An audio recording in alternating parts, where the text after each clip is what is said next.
2000 വർഷം മുമ്പ് കാൽവരിയിൽ നടന്ന കുരിശുമരണത്തിന്റെ വിവരണം അവസാനിപ്പിച്ചുകൊണ്ട് വിശുദ്ധ ലൂക്കാ സുവിശേഷകന്റെ 23-ാം അധ്യായത്തിലെ 47-48 വചനങ്ങളിൽ ഇങ്ങനെ രേഖപ്പെടുത്തുന്നു. ഈ സംഭവമെല്ലാം കണ്ടുനിന്നിരുന്ന ശതാധിപൻ ദൈവത്തെ സ്തുതിച്ചുകൊണ്ട് പറഞ്ഞു, ഈ മനുഷ്യൻ തീർച്ചയായും നീതിമാനായിരുന്നു. കാഴ്ച കാണാൻ കൂടിയിരുന്ന ജനം മാറത്തടിച്ചുകൊണ്ട് തിരിച്ചുപോയി. ആരോടും പകയില്ലാതെ ധാരാളം പേർക്ക് നന്മ ചെയ്ത് കടന്നുപോകുന്ന കേരളത്തിലെ മുൻ മുഖ്യമന്ത്രി ഉമ്മൻചാണ്ടിയുടെ ചോരയ്ക്ക് വേണ്ടി കള്ളക്കഥകൾ മെനഞ്ഞവരും പ്രചരിപ്പിച്ചവരും ഓരോരുത്തരായി തങ്ങൾ പറഞ്ഞത് തെറ്റായിരുന്നു എന്ന് ഏറ്റുപറയുന്നത് കാണുമ്പോൾ മറ്റെന്താണ് ചിന്തിക്കാനാവുക? 6 പതിറ്റാണ്ടോളം കേരളത്തിലെ പൊതുജീവിതത്തിലെ പ്രകാശം പരത്തുന്ന സാന്നിധ്യമായിരുന്നു ഉമ്മൻചാണ്ടി. കേരള കോൺഗ്രസ് അടക്കിവാണ കോട്ടയം ജില്ലയിൽ കോൺഗ്രസിന്റെ കൊടി ഉയർത്തിപ്പിടിച്ച തന്ത്രശാലിയായ പൊതുപ്രവർത്തകൻ. 1962 KSUവിന്റെ കോട്ടയം ജില്ലാ പ്രസിഡന്റായി പൊതുരംഗത്തിറങ്ങിയ ഉമ്മൻചാണ്ടി 1965 സംഘടനയുടെ സ്റ്റേറ്റ് സെക്രട്ടറിയായി. 1967 KSU പ്രസിഡന്റായി. 1970 യൂത്ത് കോൺഗ്രസ് പ്രസിഡന്റായി. പാർട്ടിയിൽ സംഘടനാപരമായ പദവികളൊന്നും അദ്ദേഹം വഹിച്ചിട്ടില്ല. അവസാന കാലത്തെ കോൺഗ്രസ് വർക്കിംഗ് കമ്മിറ്റിയിൽ അംഗമായത് ഒഴികെ. 1982 മുതൽ 1986 വരെ ജനാധിപത്യ മുന്നണിയിൽ കൺവീനറായിരുന്നു. 1984 മെയ് 24 ആന്റണി ഗ്രൂപ്പുകാരനായ വയലാർ രവിയിൽ നിന്നും മുഖ്യമന്ത്രി കെ കരുണാകരൻ ആഭ്യന്തര വകുപ്പ് മാറ്റിയതിൽ പ്രതിഷേധിച്ച് അദ്ദേഹം ആ പദവി രാജിവെച്ചു. 2001 മുതൽ 2004 വരെ വീണ്ടും ജനാധിപത്യ മുന്നണിയുടെ കൺവീനറായി. 2004 മുഖ്യമന്ത്രിയായി. 1970 മുതൽ 2023 മരണം വരെ അദ്ദേഹം പുതുപ്പള്ളിയുടെ കേരള നിയമസഭയിലെ അംഗമായിരുന്നു. 2 തവണയായി 7 വർഷം കേരളത്തിന്റെ മുഖ്യമന്ത്രിയായിരുന്നു. കേരളത്തിലെ ആഭ്യന്തരം, ധനകാര്യം, തൊഴിൽ വകുപ്പുകളുടെ മന്ത്രിയായിരുന്നു. 2004 കേരളത്തിലെ മുഖ്യമന്ത്രിയായി. 2006 ജനാധിപത്യ മുന്നണി തെരഞ്ഞെടുപ്പിൽ തോറ്റതുമൂലം പ്രതിപക്ഷ നേതാവായി. 2011 മുതൽ 2016 വരെ വീണ്ടും മുഖ്യമന്ത്രിയായി. ഇക്കാലത്താണ് സോളാർ കേസിന്റെ മറവിൽ അദ്ദേഹത്തിനെതിരെ ലൈംഗിക ആരോപണം വരെ ഉയർന്നത്.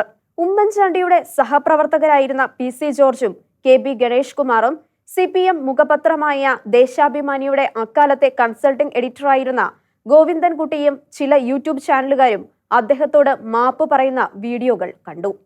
ഞങ്ങൾ കബളിപ്പിക്കപ്പെടുകയായിരുന്നു എന്ന് അവർ തീർത്തു പറഞ്ഞു. ഇക്കാര്യം തങ്ങൾ CBIയുടെ അന്വേഷണ ഉദ്യോഗസ്ഥരോട് പറഞ്ഞതായി ജോർജിന്റെയും ഗണേഷ് കുമാറിന്റേതുമായി പരക്കുന്ന വീഡിയോയിൽ ഉണ്ട്. ഇതുകൊണ്ട് ഉമ്മൻചാണ്ടിയും കുടുംബവും അനുഭവിക്കേണ്ടി വന്ന വേദനയ്ക്ക് പരിഹാരമാവില്ലെങ്കിലും എത്ര വൈകിയാലും സത്യം ഒരു ദിവസം പുറത്തുവരും എന്ന തിരുവചനം ഒരിക്കൽ കൂടി നിറവേറുന്നു. സോളാർ കേസ് സംബന്ധിച്ച ആരോപണം ഉണ്ടാവുകയും നാട്ടിലാകെ ഉമ്മൻചാണ്ടിയുടെ വളരെ ഹീനമായ കട്ടൗട്ടുകൾ ശത്രുക്കൾ സ്ഥാപിക്കുകയും ചെയ്തപ്പോൾ അദ്ദേഹം ഉറച്ച ബോധ്യത്തോടെ പറഞ്ഞിരുന്നു, ഞാൻ തെറ്റുകാരനല്ല, ഞാൻ ദൈവവിശ്വാസിയാണ്. സത്യം ഒരു ദിവസം പുറത്തുവരും. അദ്ദേഹം തെരഞ്ഞെടുപ്പിൽ തോറ്റ് പ്രതിപക്ഷ നേതൃസ്ഥാനം നഷ്ടപ്പെട്ട് കഴിയുന്ന കാലത്ത് കള്ളക്കഥ മുതലാക്കി ഭരണം പിടിച്ച മുഖ്യമന്ത്രിയെക്കുറിച്ചും അദ്ദേഹത്തിന്റെ ഓഫീസിലെ ജീവനക്കാരെക്കുറിച്ചും വളരെ മോശമായ ആരോപണങ്ങൾ ഉയർന്നപ്പോഴും അതിൽ ഏറ്റുപിടിക്കാനോ ആഘോഷിക്കുവാനോ നോക്കാതെ അദ്ദേഹം ആവർത്തിച്ചു, ഞാൻ ദൈവവിശ്വാസിയാണ്. അദ്ദേഹത്തിനെതിരെ വളരെ മോശമായി പലതും പറഞ്ഞ PC ജോർജിനെതിരെ ആ പരാതിക്കാരി തന്നെ വളരെ മോശമായ ആരോപണം നടത്തി പോലീസിൽ പരാതി കൊടുക്കുകയും പോലീസ് ജോർജിനെ അറസ്റ്റ് ചെയ്യുകയും ചെയ്തതും ഉമ്മൻചാണ്ടി കാണാനിടയായി. ആർക്കും ഉണ്ടാകുന്ന ദോഷങ്ങളിൽ ആഹ്ലാദിക്കാതെ ദൈവത്തിന്റെ സത്യത്തിനായി അദ്ദേഹം കാത്തിരുന്നു. ആ ദൈവം അദ്ദേഹത്തിന് വേണ്ടി നടത്തിയ അത്ഭുതകരമായ ഇടപെടലല്ലേ ഈ മാപ്പ് പറച്ചിലുകൾ. വളരെ ഹൃദയസ്പർശിയായിട്ടാണ് ഗണേഷ് കുമാർ ഏറ്റുപറച്ചിൽ നടത്തുന്നത്. രോഗിയായി കിടക്കവേ ഒരു ദിവസം TV-യിൽ ഉമ്മൻചാണ്ടിയുടെ കേസ് സംബന്ധിച്ച വാർത്തകൾ സ്ക്രോൾ ചെയ്യുന്നത് നോക്കി കിടക്കുകയായിരുന്നു അച്ഛനും, അതായത് മുൻ മന്ത്രി R ബാലകൃഷ്ണപിള്ള. അദ്ദേഹം അടുത്തുണ്ടായിരുന്ന എന്നോട് പറഞ്ഞു, ഉമ്മൻചാണ്ടി രാഷ്ട്രീയമായി എന്നെയും നിന്നെയും ഉപദ്രവിച്ചിട്ടുണ്ടാവാം, പക്ഷേ അദ്ദേഹം ഇക്കാര്യത്തിൽ സോളാർ സ്ത്രീ വിവാദത്തിൽ നിരപരാധിയാണ്. എന്റെ അച്ഛന്റെ ആത്മാവിന് ശാന്തി ലഭിക്കാനാണ് ഈ സത്യം ഞാൻ ലോകത്തോട് പറയുന്നത്. CBI ഉദ്യോഗസ്ഥർ തെളിവെടുപ്പിന് വന്നപ്പോൾ ഞാൻ ഇക്കാര്യം അവരോട് പറഞ്ഞു. അവർ അച്ഛൻ ഇങ്ങനെ പറഞ്ഞതായി സാറ് പറഞ്ഞു എന്ന് രേഖപ്പെടുത്തട്ടെ എന്ന് എന്നോട് ചോദിച്ചു. വേണം എന്ന് ഞാനും പറഞ്ഞു. ഗണേഷ് കുമാർ അവരോട് പറഞ്ഞു. PC ജോർജ് പറഞ്ഞത് ഏതാണ്ട് ഇങ്ങനെയാണ്: പരാതിക്കാരി എന്നെ കാണുവാൻ വന്നിരുന്നു, ഞാനെല്ലാം CBIയോട് പറഞ്ഞിട്ടുണ്ട്. സാർ കൂടി പറഞ്ഞാൽ ഉമ്മൻചാണ്ടിയെ അറസ്റ്റ് ചെയ്യും. ഞാനെല്ലാം കേട്ടു. എന്നാൽ CBI ഉദ്യോഗസ്ഥർ വന്നപ്പോൾ എനിക്ക് മനസ്സിലായ സത്യം അവർക്ക് മനസ്സിലാകുന്ന വിധം പറഞ്ഞു കൊടുക്കുകയും ചെയ്തു. അതുകൊണ്ടാണ് കേസ് തള്ളിപ്പോയതെന്നും ജോർജ് അവകാശപ്പെട്ടു. ഉമ്മൻചാണ്ടിക്കെതിരെ സോളാർ വിവാദത്തിന്റെ ഭാഗമായി ലൈംഗിക ആരോപണം വന്ന 2013 ദേശാഭിമാനിയുടെ കൺസൾട്ടിംഗ് എഡിറ്ററായിരുന്ന N മാധവൻകുട്ടി ഇക്കാര്യത്തിൽ താൻ പാലിച്ച നിശബ്ദതയ്ക്ക് സോഷ്യൽ മീഡിയയിൽ മാപ്പ് പറഞ്ഞു. ഇന്ത്യൻ എക്സ്പ്രസിന്റെ തലസ്ഥാനത്തെ ബ്യൂറോ ചീഫ് പദവി അടക്കം ഉന്നത പദവികൾ വഹിച്ചിട്ടുള്ള മാധവൻകുട്ടി ഉമ്മൻചാണ്ടിയെ ഏറെക്കാലമായി അടുത്തറിയാവുന്ന മാധ്യമ പ്രവർത്തകനാണ്. ദൈവം തനിക്കായി ഒരുക്കുന്ന സംരക്ഷണ കവചങ്ങളെക്കുറിച്ച് എത്രയോ വട്ടം പരസ്യമായി ഏറ്റുപറഞ്ഞിട്ടുള്ളവനാണ് ഉമ്മൻചാണ്ടി. 2016 ഒക്ടോബർ 7 തൃശൂർ ഡിവൈൻ നഗറിൽ നിന്ന് വേണാട് എക്സ്പ്രസിൽ ഏറ്റുമാനൂർ വരെ ഒന്നിച്ച് യാത്ര ചെയ്യുമ്പോൾ ഇത്തരം നിരവധി സംഭവങ്ങളെക്കുറിച്ച് അദ്ദേഹം ഷീലഹുവിനോട് നേരിട്ട് പറഞ്ഞു. അക്കാലത്ത് സോളാർ കേസിന്റെ ആരവങ്ങൾ അന്തരീക്ഷത്തിൽ ഉയരുന്നുണ്ട്. സോളാർ നായികയുടെ ഭർത്താവായിരുന്ന ബിജു രാധാകൃഷ്ണൻ ഉമ്മൻചാണ്ടിയുമായി നടത്തിയ രഹസ്യ കൂടിക്കാഴ്ചയെ സംബന്ധിച്ച് അക്കാലത്ത് വലിയ വിവാദമായിരുന്നു. അദ്ദേഹം എന്താണ് സംസാരിച്ചത് എന്ന് വെളിപ്പെടുത്തുവാൻ ഉമ്മൻചാണ്ടി കൂട്ടാക്കാതിരുന്നതാണ് വലിയ വിഷയമായത്. അതേക്കുറിച്ച് ചോദിച്ചപ്പോൾ അദ്ദേഹം പറഞ്ഞു, ബിജു രാധാകൃഷ്ണൻ എന്നെ കാണാൻ വന്നത് MI ഷാനവാസിന്റെ ശുപാർശയുമായാണ്. ഒരു വലിയ കമ്പനിയുടെ തലവനാണെന്നും ചില വ്യക്തിപരമായ കാര്യങ്ങൾ പറയാനുണ്ടെന്നും ഷാനവാസ് പറഞ്ഞതനുസരിച്ചാണ് വന്നതും കണ്ടതും. കൂടെ ഒരാൾ ഉണ്ടായിരുന്നു. ആരാണ് കൂടെ ഉണ്ടായിരുന്നതെന്ന് സത്യത്തിൽ എനിക്കറിയില്ലായിരുന്നു. ദൈവം എന്നെ സഹായിക്കാൻ ഇത്തരം മുൻകരുതലുകൾ പലപ്പോഴും എടുക്കാറുണ്ട്. അതുകൊണ്ട് ബിജു എന്നോട് പറഞ്ഞ കാര്യങ്ങൾക്ക് ഒരു സാക്ഷി കൂടി ഉണ്ടായി. ബിജു എന്നോട് പറഞ്ഞത് ഞാനായിട്ട് ആരോടും പറയില്ല. ഉമ്മൻചാണ്ടി എന്നോടും ആവർത്തിച്ചു. അത് വെളിപ്പെടുത്തിയെങ്കിൽ അനാവശ്യ സംശയങ്ങൾ ഒഴിവാക്കാമായിരുന്നില്ലേ എന്ന് ഞാൻ ചോദിച്ചു. വിശ്വസിച്ച് വ്യക്തിപരമായി പറയുന്ന കാര്യങ്ങൾ വ്യക്തിപരമായ നേട്ടങ്ങൾക്ക് വേണ്ടി പുറത്തു പറയാനാകുമോ എന്ന് അദ്ദേഹം തിരിച്ചു ചോദിച്ചു. ഇനി അഥവാ പറഞ്ഞു എന്ന് തന്നെ എടുക്കുക. ആക്ഷേപം ഉന്നയിക്കുന്നവർ വിശ്വസിക്കണം എന്നുണ്ടോ? അവർക്ക് വേണ്ടത് സത്യമല്ല, വിവാദമാണ്. അന്ന് ബിജുവിനോടൊപ്പം ഉണ്ടായിരുന്നത് മാതൃഭൂമിയിലെ ഒരു ഉദ്യോഗസ്ഥനായിരുന്നു. അദ്ദേഹം അവിടെ സംസാരിച്ച വിഷയങ്ങളെക്കുറിച്ച് സോളാർ കമ്മീഷനോട് പറയുകയും ചെയ്തല്ലോ. ദൈവം തനിക്ക് വേണ്ടി എടുക്കുന്ന മുൻകരുതലുകൾ വേറെയും ഉണ്ട് അനുഭവങ്ങൾ എന്ന് ഉമ്മൻചാണ്ടി പറഞ്ഞു. പണ്ട് ഒരു തീവണ്ടി യാത്രയെക്കുറിച്ച് വിവാദമുണ്ടായി. ഒരു സ്ത്രീ ഒരു രാത്രി തീവണ്ടിയുടെ ബർത്തിൽ എന്നോടൊപ്പം ഉണ്ടായിരുന്നു എന്നായിരുന്നു ആരോപണം. അതും കേരളത്തെ ഞെട്ടിച്ച ആക്ഷേപമായിരുന്നു. PT ചാക്കോയുടെ പീച്ചി സംഭവത്തിന്റെ ഓർമ്മകൾ ഉണർത്തിയ ആക്ഷേപം. 2004 ഉമ്മൻചാണ്ടി മുഖ്യമന്ത്രിയായിരുന്ന കാലത്തായിരുന്നു ഈ കഥ ഉയർന്നു വന്നത്. ആ ആരോപണത്തിന് സെക്രട്ടേറിയറ്റിൽ നടത്തിയ പത്രസമ്മേളനത്തിൽ അദ്ദേഹം തന്റെ ഇടത്തോടെ മറുപടി പറഞ്ഞു. എന്നോടൊപ്പം ഒരു സ്ത്രീ ഉണ്ടായിരുന്നു എന്നത് സത്യമായിരുന്നു, അദ്ദേഹം പറഞ്ഞു. പക്ഷെ ആ സ്ത്രീ എന്റെ ഭാര്യയായിരുന്നു. ബാങ്ക് ഉദ്യോഗസ്ഥയായിരുന്ന അവർ സ്വന്തം പേരിൽ ടിക്കറ്റ് എടുത്താണ് എനിക്കൊപ്പം യാത്ര ചെയ്തത്. ഔദ്യോഗിക യാത്രയായിരുന്നതുകൊണ്ട് ബാങ്കിൽ നിന്നും അവർക്ക് യാത്രാക്കൂലി കിട്ടും. അതുകൊണ്ടാണ് സ്വന്തം പേരിൽ ടിക്കറ്റ് എടുത്തത്. പലപ്പോഴും എന്റെ കൂപ്പൺ ഉപയോഗിച്ചാണ് ടിക്കറ്റ് എടുക്കാറുള്ളത്. അന്ന് ഭാര്യ ടിക്കറ്റ് എടുത്തത് ബാങ്കിന്റെ പൈസ കൊണ്ടായിരുന്നു എന്നതുകൊണ്ട് ആ രേഖ വലിയ ദൈവാനുഗ്രഹമായി. അന്ന് കൂടെ ഉണ്ടായിരുന്ന സ്ത്രീ ഭാര്യ തന്നെയായിരുന്നു എന്ന് തെളിവുകൾ വെച്ച് തെളിയിക്കുവാൻ അതിലൂടെ എനിക്കായി. അതുപോലെയായി ബിജുവിന്റെ കൂടെ വന്ന മാതൃഭൂമിയിലെ ഉദ്യോഗസ്ഥന്റെ കാര്യവും. അദ്ദേഹം സത്യമെല്ലാം കമ്മീഷന് മുന്നിൽ പറയുകയും ചെയ്തു. വിവാദം അവസാനിച്ചേ ബിജു പറഞ്ഞതൊന്നും ഞാൻ പുറത്തു പറഞ്ഞിട്ടില്ല, പറയുകയുമില്ല. ഉമ്മൻചാണ്ടിയുടെ കരുത്തായ പുതുപ്പള്ളിയിലെ വിജയത്തിന് പിന്നിലും ഈ ദൈവിക പരിപാലനയുടെ ഒരു സുവിശേഷ ഇടപെടൽ വായിച്ചെടുക്കാനാകും. 53 വർഷമായി അദ്ദേഹം ആ മണ്ഡലം നിലനിർത്തുന്നു. അതിശക്തമായ കോൺഗ്രസ് തട്ടകമല്ല. പുതുപ്പള്ളിയിൽ 1954 PSP സ്ഥാനാർത്ഥിയെ 6100 വോട്ടിന്റെ ഭൂരിപക്ഷത്തിന് തോൽപ്പിച്ച് കോൺഗ്രസിലെ ഡോക്ടർ PT തോമസ് തിരുക്കൊച്ചി നിയമസഭയിലെത്തി. അതായിരുന്നു പുതുപ്പള്ളിയിലെ ആദ്യ മത്സരം. 1957 കോൺഗ്രസിലെ PC ചെറിയാൻ 1300 വോട്ടിന് കമ്മ്യൂണിസ്റ്റ് പാർട്ടിയിലെ EM ജോർജിനെ തോൽപ്പിച്ചു. 1960 ഐക്യമുന്നണിയുടെ കോൺഗ്രസ് സ്ഥാനാർത്ഥിയായിരുന്ന PC ചെറിയാന്റെ ഭൂരിപക്ഷം 8000 ആയി. 1964 കേരള കോൺഗ്രസ് ഉണ്ടായതോടെ പുതുപ്പള്ളിയിലെ കോൺഗ്രസ് നടുവെ പിളർന്നു. 1965 തെരഞ്ഞെടുപ്പിൽ CPM-ലെ EM ജോർജ് 17,880 വോട്ടിന് ജയിച്ചു. കോൺഗ്രസിലെ തോമസ് രാജിന് 13,736 വോട്ടും കേരള കോൺഗ്രസിലെ O. ഗീവർഗീസിന് 13,432 വോട്ടും ലഭിച്ചു. 1967 കമ്മ്യൂണിസ്റ്റ് മുന്നണിയുടെ സ്ഥാനാർത്ഥി ജോർജിന് 22,589 വോട്ട് ലഭിച്ചപ്പോൾ കോൺഗ്രസിലെ PC ചെറിയാന് 17,037 വോട്ടാണ് ലഭിച്ചത്. കേരള കോൺഗ്രസിലെ CK മാണിക്ക് 6,947 വോട്ടും ലഭിച്ചു. ഈ പശ്ചാത്തലത്തിലാണ് 1970 നിയമസഭാ തെരഞ്ഞെടുപ്പിൽ ഇന്ദിരാ കോൺഗ്രസിലെ യുവ നേതാവായ ഉമ്മൻചാണ്ടി പുതുപ്പള്ളിയിൽ സ്ഥാനാർത്ഥിയാവുന്നത്. CPM മുന്നണിയും കോൺഗ്രസ് മുന്നണിയും കേരള കോൺഗ്രസും സംഘടനാ കോൺഗ്രസും ചേർന്ന് മുന്നണിയുമായാണ് മത്സര രംഗത്ത്. ഉമ്മൻചാണ്ടിയുടെ രാഷ്ട്രീയ ഗുരുനാഥനും സംഘടനാ കോൺഗ്രസ് നേതാവുമായ PC ചെറിയാനും CPM-ന്റെ EM ജോർജും കോൺഗ്രസ് സ്ഥാനാർത്ഥിയായി ഉമ്മൻചാണ്ടിയും മത്സരിച്ചു. ഉമ്മൻചാണ്ടിക്ക് 2ാം സ്ഥാനം കിട്ടിയാൽ നേട്ടമാകുമെന്നായിരുന്നു കോൺഗ്രസ് വിലയിരുത്തൽ. 3 പേർക്കും വിജയസാധ്യത ഉണ്ടെങ്കിലും ഇടതുപക്ഷം ഇത്തിരി മേൽക്കൈ ഉള്ളതുമായ സാഹചര്യം. വാശിയോടെ മത്സരിക്കുമ്പോഴാണ് PC ചെറിയാൻ ഉമ്മൻചാണ്ടിക്ക് വേണ്ടി പിന്മാറുന്നത്. സ്വന്തം പ്രവർത്തകരെ ഭയന്ന് മദ്രാസിൽ ചെന്നാണ് ചെറിയാൻ ഈ പ്രഖ്യാപനം നടത്തിയത്. ചെറിയാന്റെ ചതിയെ സംഘടനാ കോൺഗ്രസും കേരള കോൺഗ്രസും രൂക്ഷമായി കുറ്റപ്പെടുത്തി. അതോടെ 7,000 വോട്ടിന് ഉമ്മൻചാണ്ടി ജയിച്ചു. ഉമ്മൻചാണ്ടിയുടെ ജൈത്രയാത്രയായി. ഈ അസാധാരണമായ തെരഞ്ഞെടുപ്പ് പിന്മാറ്റം ദൈവത്തിന്റെ ഒരു പദ്ധതിയായിരുന്നു എന്ന് ഇന്ന് ദൈവവിശ്വാസികൾ കരുതുന്നു. 1977 തന്റെ രാഷ്ട്രീയ ഗുരുവായ PC ചെറിയാനെ തന്നെ ഉമ്മൻചാണ്ടി തോൽപ്പിച്ചു.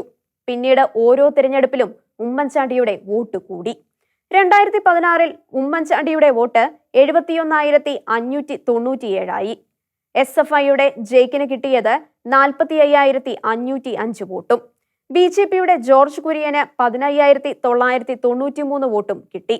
കടുത്ത ഉമ്മൻചാണ്ടി വിരുദ്ധരല്ലാത്തവരെല്ലാം അവിടെ അദ്ദേഹത്തിന് വോട്ട് ചെയ്തു. സ്വന്തം സമുദായമായ ഓർത്തഡോക്സ് സഭയും എതിരാളികളായ യാക്കോബായ സഭയും ഒന്നുപോലെ എതിർത്തിട്ടും ഉമ്മൻചാണ്ടി ജനങ്ങളുടെ വോട്ട് നേടി ജയം തുടർന്നു. മുഖ്യമന്ത്രിയായിരിക്കെ അദ്ദേഹം എടുത്ത അത്ഭുതകരമായ ഒരു തീരുമാനത്തെക്കുറിച്ച് പ്രാർത്ഥിച്ചെടുത്ത തീരുമാനം എന്ന് അദ്ദേഹം ഏറ്റുപറഞ്ഞ സംഭവമുണ്ട്. 2014 ജൂലൈയിൽ ഇറാഖിലെ ത്രിക്കിത്തിലെ ടീച്ചേഴ്സ് ആശുപത്രിയിൽ പെട്ടുപോയ 46 മലയാളി നഴ്സുമാരെ രക്ഷിക്കുന്നതിന് കൈക്കൊണ്ട നടപടികളുമായി ബന്ധപ്പെട്ട തീരുമാനമായിരുന്നു അത്. ഇറാഖിൽ IS കലാപം നടക്കുന്നു. അവിടെ ഇറാഖിൽ ഉറച്ച സർക്കാരില്ല. ഇന്ത്യൻ എംബസി പോലുമില്ല. 23 ദിവസമായി മലയാളി നഴ്സുമാർ തടവിലായിരുന്നു. അവരെ രക്ഷിക്കാൻ ആരും ഇടപെടുന്നില്ല. മറ്റു രാജ്യക്കാരെ അവരുടെ രാജ്യം രക്ഷിച്ചു. ഒരു ദിവസം രാത്രി മലയാളി നഴ്സുമാരിലെ മെറീന ജോസഫ് എവിടെ നിന്നോ കേരളത്തിന്റെ മുഖ്യമന്ത്രിയുടെ നമ്പർ തപ്പിയെടുത്ത് വിളിച്ചു. തങ്ങൾക്ക് ചുറ്റും ഉയരുന്ന ബോംബ് സ്ഫോടനത്തിന്റെയും വെടിയുടെയും ശബ്ദം അവർ ഫോണിലൂടെ മുഖ്യമന്ത്രിയെ കേൾപ്പിച്ചു. അദ്ദേഹം അവരെ ആശ്വസിപ്പിച്ചു. നിങ്ങളെ രക്ഷിക്കും. അദ്ദേഹം അവർക്ക് ഉറപ്പ് നൽകി. നീക്കങ്ങൾ ആരംഭിച്ചു. ഗൾഫിലെ ഒരു വ്യവസായിയെ ഇടനിലക്കാരനായി കണ്ടെത്തി. ഡൽഹിയിൽ പോയി വിദേശകാര്യമന്ത്രി സുഷമ സ്വരാജിനെ കണ്ടു. വിവരം പറഞ്ഞു. അവർ കട്ടയ്ക്ക് നടപടികൾ നീക്കി. നഴ്സുമാർ മുഖ്യമന്ത്രിയുമായി ബന്ധപ്പെട്ടുകൊണ്ടിരുന്നു. ഒരു ദിവസം അവർ ചോദിച്ചു, ആശുപത്രി കെട്ടിടം ഒഴിയാൻ IS-കാർ ഭീഷണിപ്പെടുത്തുന്നു. ഞങ്ങൾ എന്ത് ചെയ്യണം? എവിടെ പോകണം? മുഖ്യമന്ത്രി പറയുന്നത് പോലെ ചെയ്യാം. അവർ ഉമ്മൻചാണ്ടിയോട് പറഞ്ഞു. അദ്ദേഹം പറഞ്ഞു, വേഗം അവിടം വിടുക. അവർ പുറത്തിറങ്ങി. നിമിഷങ്ങൾക്കുള്ളിൽ ആ കെട്ടിടം സ്ഫോടനത്തിൽ തകർക്കപ്പെട്ടു. അന്ന് അവരോട് ആ ഉപദേശം കൊടുത്തത് എങ്ങനെയാണെന്ന് പിന്നീട് ആരോ ചോദിച്ചപ്പോൾ അദ്ദേഹം പറഞ്ഞു, പ്രാർത്ഥിച്ചെടുത്ത തീരുമാനം, അല്ലാതെ എന്താ പറയാ. കേന്ദ്ര സർക്കാർ ആവശ്യപ്പെട്ടതനുസരിച്ച് അവരോട് ഇർബിൽ വിമാനത്താവളത്തിലേക്ക് നീങ്ങാൻ നിർദ്ദേശിച്ചു. അവർ ഇർബിൽ വിമാനത്താവളത്തിലെത്തി. രക്ഷപ്പെടും എന്ന് ഏതാണ്ട് ഉറപ്പായ അവസരം. എന്നാൽ രക്ഷപ്പെടുത്താനുള്ള വിമാനം അവിടെ ഇറക്കുവാൻ കുവൈറ്റ് സമ്മതിക്കുന്നില്ല. വലിയ പ്രതിസന്ധി. വിമാനം ഇറങ്ങാൻ അനുവദിക്കുന്നില്ല എന്ന വാർത്ത 2014 ജൂലൈ 5 രാത്രി 1:30 കേരള ഹൗസിൽ നിന്നും ഉമ്മൻചാണ്ടിക്ക് കിട്ടിയത്. കുട്ടികളെ രക്ഷിക്കണമെങ്കിൽ കേന്ദ്ര സർക്കാരിന്റെ ശക്തമായ ഇടപെടൽ വേണം. രാത്രി 1:30 അദ്ദേഹം ഔചിത്യം നോക്കാതെ വിദേശകാര്യമന്ത്രി സുഷമ സ്വരാജിനെ വിളിച്ചു. മുന്നിൽ വേറെ വഴിയില്ല. ഉമ്മൻചാണ്ടി അസമയത്ത് വിദേശകാര്യമന്ത്രിയെ വിളിച്ചു. എന്തെങ്കിലും അടിയന്തരമായി ചെയ്യണം എന്ന് അഭ്യർത്ഥിച്ചു. സുഷമ തന്നെ ഫോൺ എടുത്തു. വല്ലാത്ത സമയത്ത് വിളിച്ചതിന് മാപ്പ് പറഞ്ഞുകൊണ്ട് കാര്യം പറഞ്ഞ മുഖ്യമന്ത്രിയെ സുഷമ അഭിനന്ദിച്ചു. നമ്മുടെ കുഞ്ഞുങ്ങളെ രക്ഷിക്കണം, അവർ ഉറപ്പിച്ചു പറഞ്ഞു. ആ രാത്രി തന്നെ അവർ ബന്ധപ്പെട്ടവരെ വിളിച്ച് 15 മിനിറ്റിനകം ഉമ്മൻചാണ്ടിയെ തിരിച്ചു വിളിച്ചു പറഞ്ഞു. എല്ലാ തടസ്സവും നീങ്ങി. നഴ്സുമാരെ രക്ഷിക്കുന്നതിനുള്ള വിമാനം ഇറങ്ങി.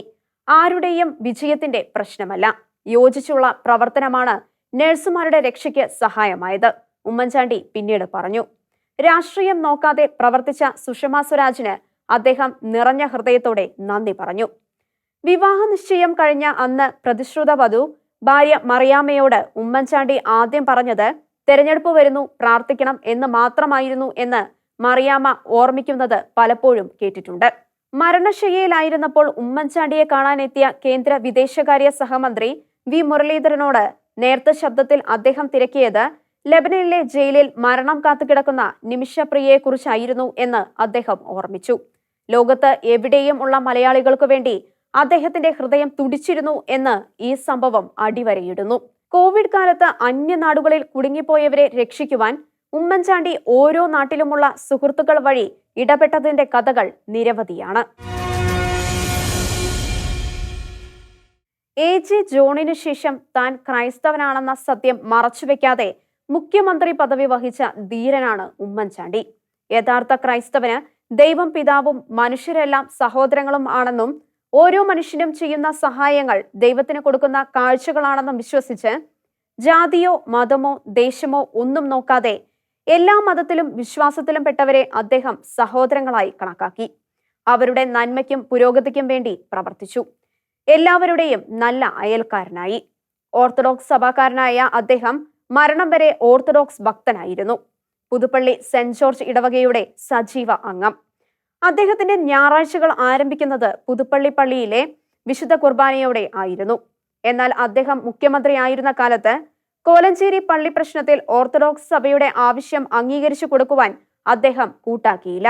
അതേക്കുറിച്ച് അദ്ദേഹം പറഞ്ഞു, സുപ്രീം കോടതിയുടെ വിധിയുടെ അടിസ്ഥാനത്തിൽ ബാവ തിരുമേനിയുടെ ആവശ്യം ന്യായമാണ്.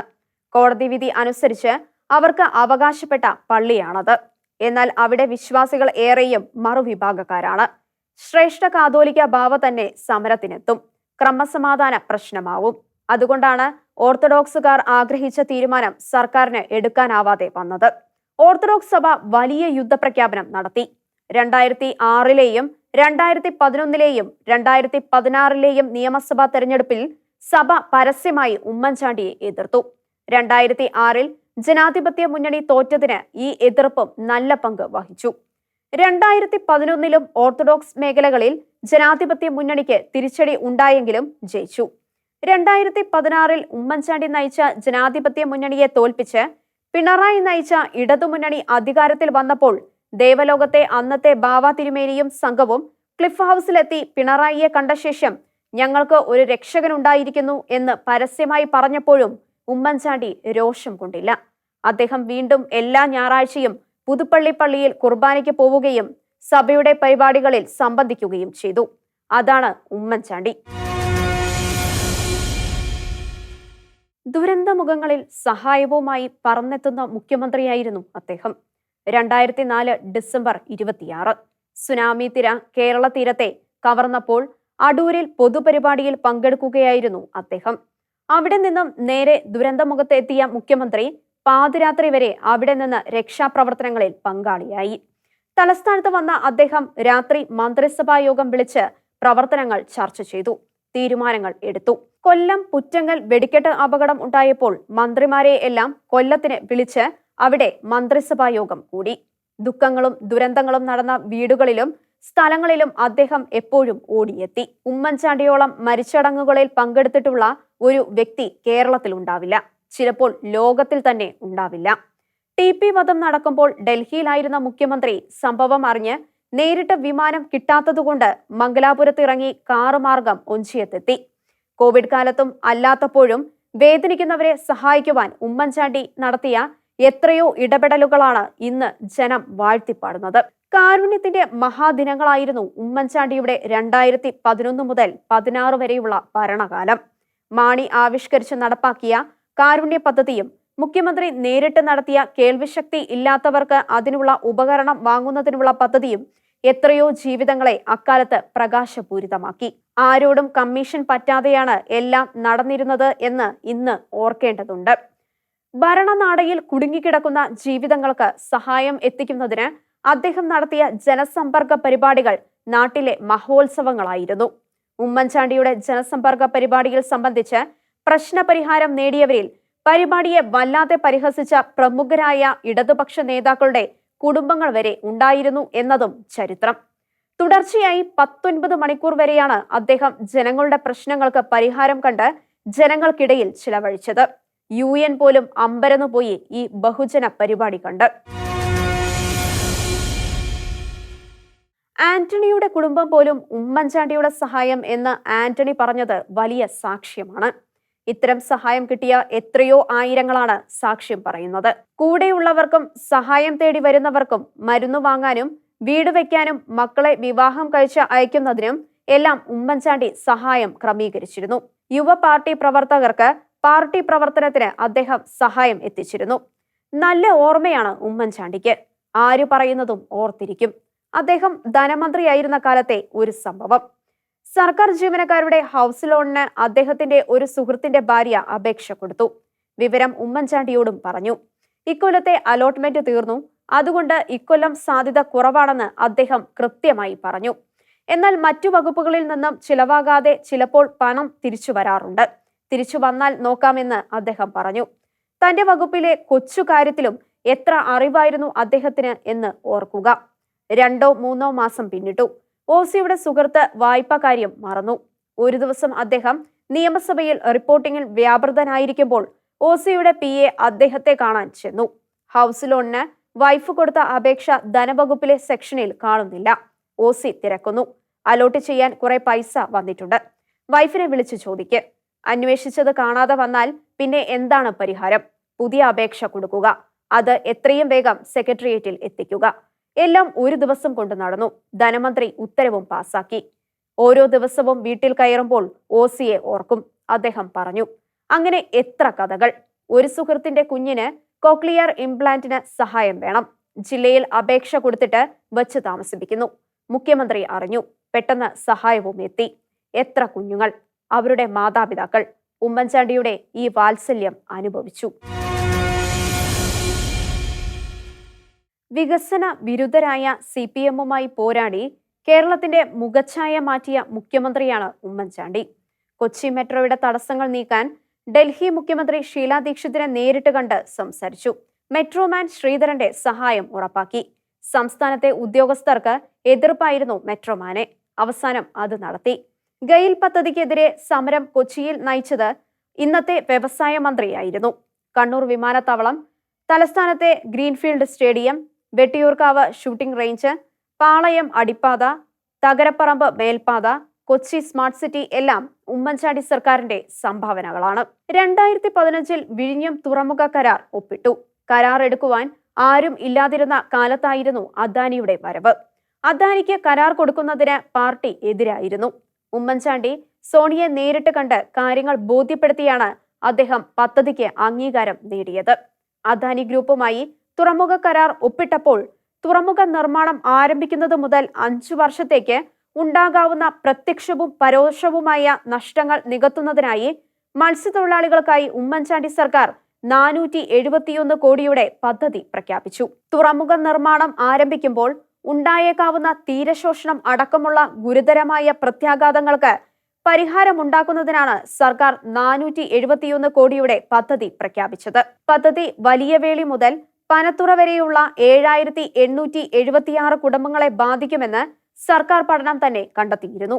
അതുകൊണ്ടാണ് സ്ഥലം ഏറ്റെടുക്കലിനും വീട് നിർമ്മാണത്തിനുമായി 350 കോടിയും ജീവനോപാധിക്കായി 59 കോടിയും ഉമ്മൻചാണ്ടി സർക്കാർ നീക്കിവെച്ചത്.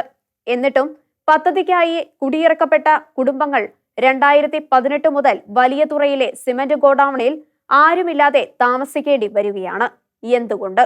എവിടെ പോയി 471 കോടിയുടെ പദ്ധതി എന്ന് ആർക്കും ഉത്തരമില്ല.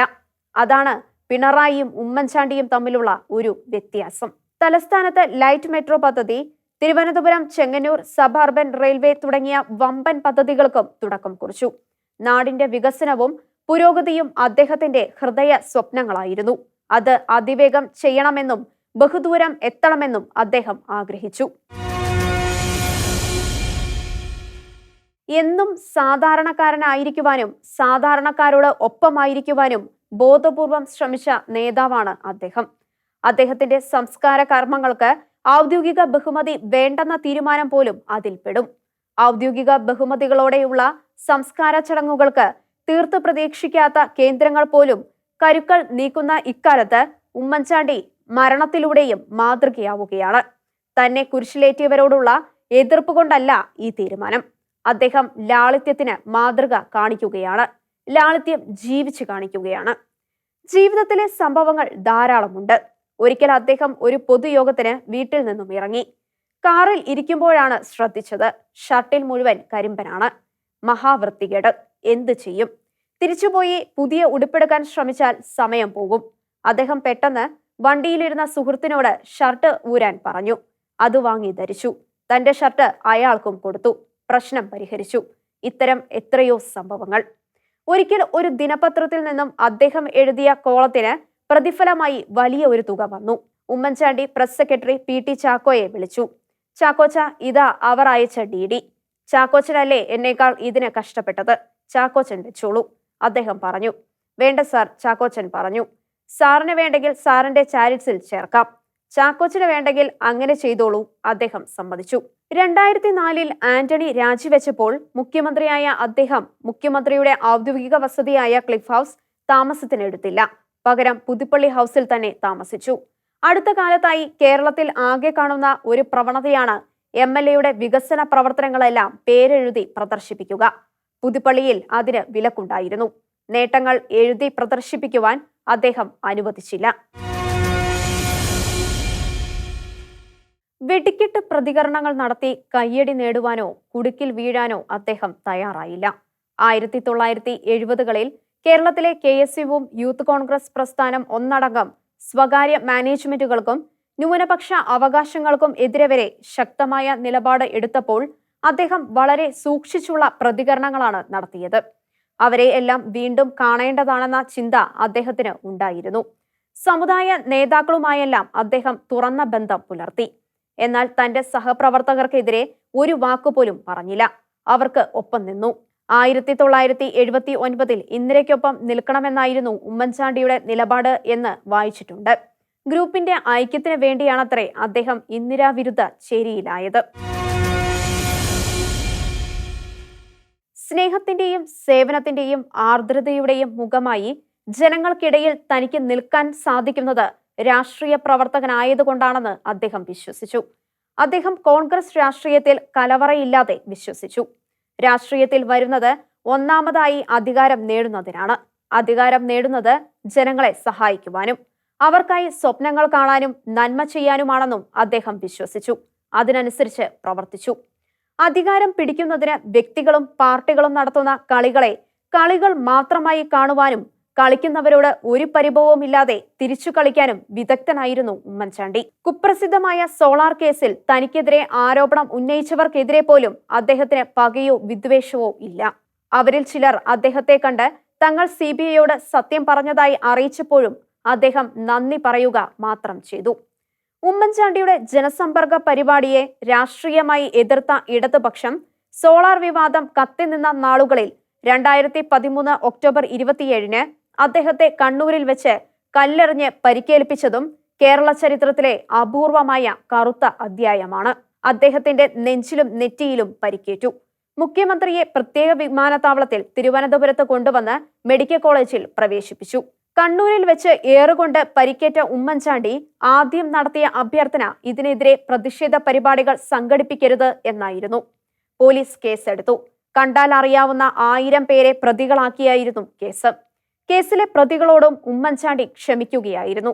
അവരിൽ ഒരാൾ തലശ്ശേരിയിലെ CPM നേതാവായിരുന്ന നസീർ 2018 ഫെബ്രുവരിയിൽ തലശ്ശേരി ഗസ്റ്റ് ഹൌസിലെത്തി ഉമ്മൻചാണ്ടിയോട് മാപ്പു പറഞ്ഞു. ഈ കേസിലെ 1ഉം 2ഉം പ്രതികൾക്ക് 2014 ജൂൺ 6 ഉമ്മൻചാണ്ടി തന്നെ പരിസ്ഥിതി പ്രവർത്തനത്തിന് സമ്മാനം കൊടുക്കുകയും ചെയ്തു. MG കോളേജിൽ നടന്ന വിദ്യാർത്ഥി സമരത്തിൽ പങ്കെടുത്തതിന് പോലീസ് കേസുണ്ടായതുകൊണ്ട് ഒരു BJP പ്രവർത്തകന് ജോലിക്ക് തടസ്സം ഉണ്ടാകുന്നു എന്ന് കണ്ടപ്പോൾ കേസ് പിൻവലിച്ച് ആ യുവാവിനെ സഹായിക്കുവാൻ മുഖ്യമന്ത്രിയായിരുന്ന ഉമ്മൻചാണ്ടി മടിച്ചില്ല. അതിന് അദ്ദേഹത്തെ കാവ്യനിറക്കാരനായി ചിത്രീകരിച്ചവരും ഉണ്ട്. തനിക്ക് സഹായിക്കാവുന്നവരെ സഹായിക്കുന്നതിലൂടെ തനിക്ക് ഉണ്ടാകാവുന്ന ബുദ്ധിമുട്ട് നോക്കാതെ സഹായിക്കുന്ന അപൂർവ നേതാവാണ് ഉമ്മൻചാണ്ടി. രാഷ്ട്രീയത്തിലെ കളികളെ അദ്ദേഹം കളികളായി കാണും. കളിക്കുന്നവരുടെ അവകാശം എന്ന മട്ട്. തന്റെ കളി മാത്രം ശരിയെന്നും തന്നെ തോൽപ്പിക്കാൻ നടത്തുന്ന കളികളെ ചതിയെന്നും അദ്ദേഹം പറയില്ല. കളികൾ ഉണ്ടാകുമെന്നും എന്നാൽ കരുതി കളിക്കണം എന്ന പക്ഷക്കാരനാണ് അദ്ദേഹം. അദ്ദേഹത്തിന്റെ മുഖ്യമന്ത്രി കസേരയ്ക്കെതിരെ നടന്ന കളികളെക്കുറിച്ച് ചോദിച്ചാൽ രാഷ്ട്രീയമല്ലേ അധികാരം പിടിക്കാൻ നോക്കുന്നത് എങ്ങനെ തെറ്റാവും എന്നാവും മറുചോദ്യം. എത്ര രൂക്ഷമായി കുറ്റം പറയുന്നവരെക്കുറിച്ചും മോശമായി ഒന്നും പറയില്ല. വളരെ അടുത്ത കൂട്ടുകാരൻ ചെറിയാൻ ഫിലിപ്പ് പുതുപ്പള്ളിയിൽ എതിർ സ്ഥാനാർത്ഥിയായി മത്സരിക്കാൻ എത്തിയപ്പോൾ ചെറിയാൻ പലതും പറഞ്ഞു. ഓസി പ്രതികരിച്ചില്ല. ജൂനിയർ നേതാക്കളാണ് മറുപടി പറഞ്ഞത്. അതും ചെറിയാനെ വല്ലാതെ രോഷം കൊള്ളിച്ചു. ചെറിയാൻ അടുത്ത സുഹൃത്താണെന്നും അദ്ദേഹം ഇതുവരെ ഒരു MLA ആകാത്തതിൽ സങ്കടമുണ്ടെന്നും കൊടുത്ത മണ്ഡലത്തിൽ ഒന്നും ജയിക്കാനാവാതെ വന്നതിൽ വേദനയുണ്ടെന്നുമല്ലാതെ ഒന്നും അദ്ദേഹം പറഞ്ഞില്ല. ആന്റണിയുമായി കുട്ടിക്കാലം മുതലേ ആരംഭിച്ച ബന്ധം ഒരിക്കലും ഉലയാതെ അദ്ദേഹം സൂക്ഷിച്ചു. ആന്റണിയുടെ സമീപനങ്ങളോട് എതിർപ്പുള്ളപ്പോഴും അദ്ദേഹം ആന്റണിക്കെതിരെ സംസാരിച്ചില്ല. അതുകൊണ്ട് ആന്റണിയുടെ ഗ്രൂപ്പിലെ പ്രഗത്ഭരായിരുന്ന വയലാർ രവിയും PC ചാക്കോയും കടന്നപ്പള്ളിയും ചെറിയാൻ ഫിലിപ്പ് പോലും ആന്റണിയെ വിട്ടിട്ടും ഉമ്മൻചാണ്ടി ഉറച്ചുനിന്നു. 1991 KPCC തെരഞ്ഞെടുപ്പിൽ വയലാർ രവിയോട് മത്സരിച്ചു തോറ്റ ആന്റണിയെ വർക്കിംഗ് കമ്മിറ്റിയിലേക്ക് മത്സരിപ്പിച്ചതും ജയിപ്പിച്ചതും എല്ലാം ഉമ്മൻചാണ്ടിയുടെ കൂടി കഠിനാധ്വാനമായിരുന്നു. ആന്റണിയുടെ 2004 രാജിക്ക് ഉമ്മൻചാണ്ടിയുടെ കളികളാണ് കാരണമായതെന്ന് ഉമ്മൻചാണ്ടിയുടെ ശത്രുക്കൾ പ്രചരിപ്പിച്ചിരുന്നു. മുഖ്യമന്ത്രി എന്ന നിലയിൽ ആന്റണിയുടെ പല രീതികളും അദ്ദേഹത്തിന് ഇഷ്ടമായിരുന്നില്ല. എങ്കിലും ആ സർക്കാരിനെ സംരക്ഷിക്കുവാൻ ഏറ്റവും ഉറക്കം കളഞ്ഞത് ഉമ്മൻചാണ്ടിയായിരുന്നു. ആന്റണി അദ്ദേഹത്തിന് ഒരു വികാരമായിരുന്നു. ആന്റണി പറഞ്ഞതുപോലെ അദ്ദേഹത്തിന്റെ കുടുംബം പോലും ഉമ്മൻചാണ്ടിയാണ് ഉണ്ടാക്കി തന്നത്.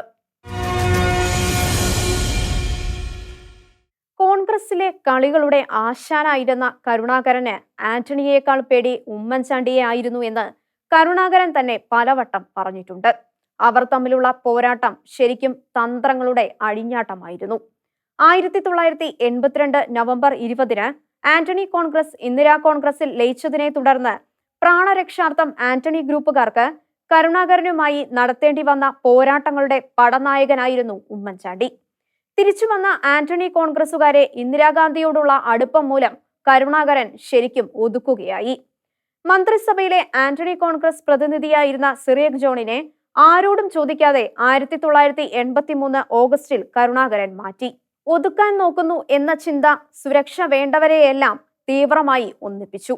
1986 ആന്റണി ഗ്രൂപ്പ് പ്രതിനിധിയായിരുന്ന വയലാർ രവിയിൽ നിന്നും കരുണാകരൻ ആഭ്യന്തര വകുപ്പ് പിടിച്ചെടുത്തപ്പോൾ അതിൽ പ്രതിഷേധിച്ച് 1986 മാർച്ച് 26 ജനാധിപത്യ മുന്നണി കൺവീനർ സ്ഥാനം ഉമ്മൻചാണ്ടി രാജിവെച്ചു.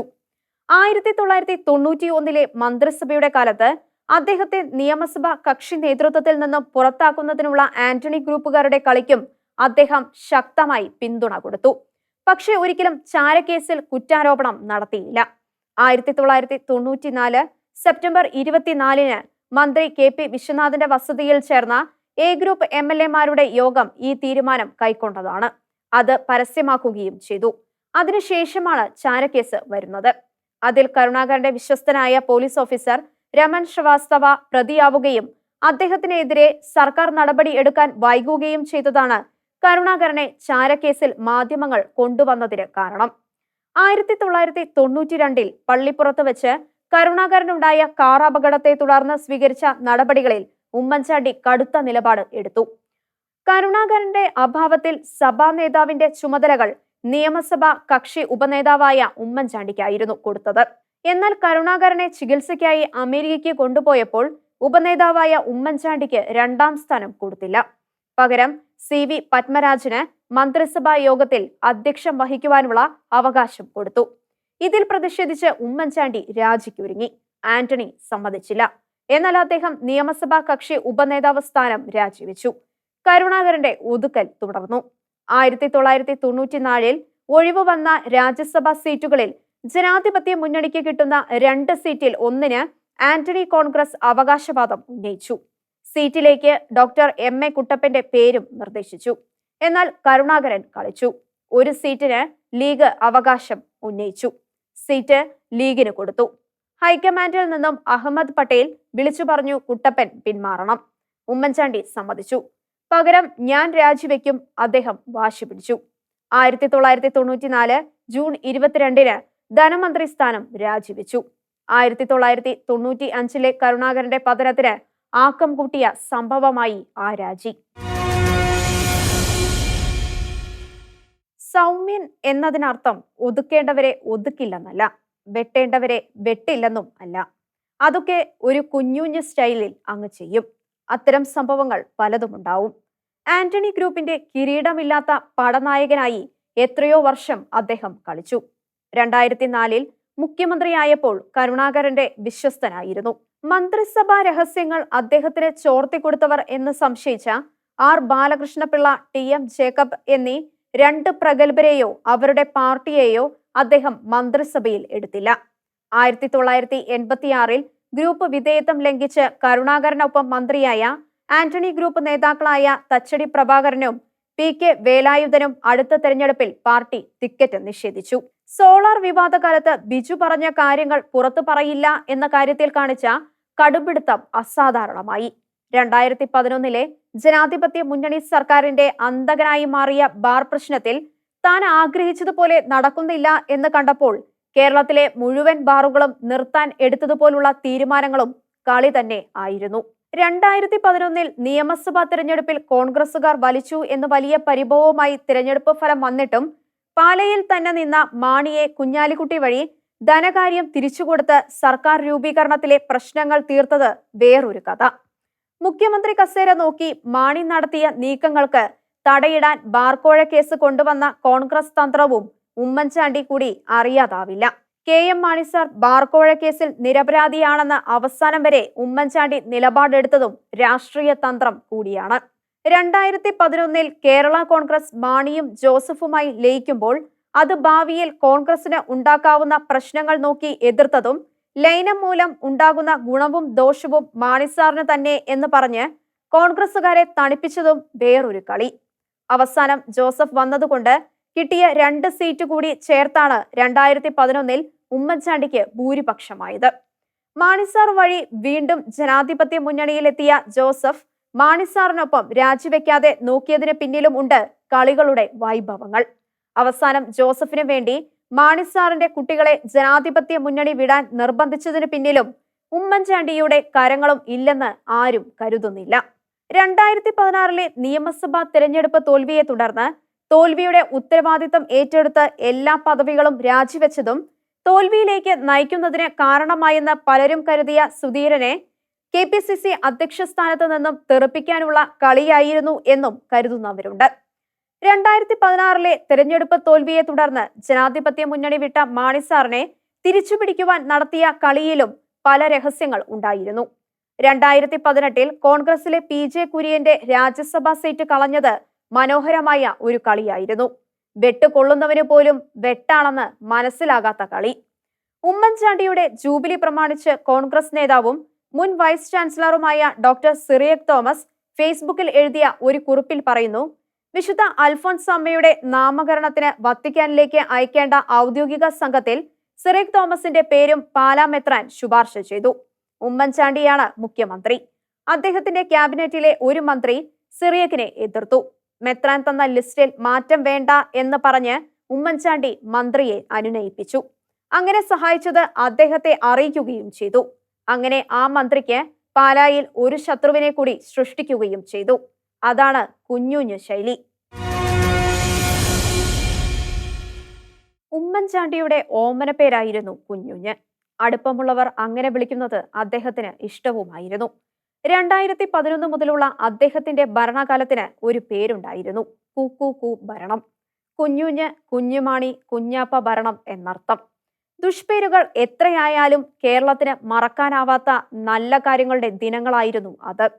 മുഖ്യമന്ത്രിയുടെ ഓഫീസിലെ പ്രതിയെ പോലും പിടികൂടുവാൻ കേരള പോലീസിന് അവകാശവും ധൈര്യവും ഉണ്ടായിരുന്ന ഒരു കാലം. മന്ത്രിമാർക്കെതിരെ കേസെടുക്കുവാൻ വിജിലൻസിന് അധികാരമുണ്ടായിരുന്ന കാലം.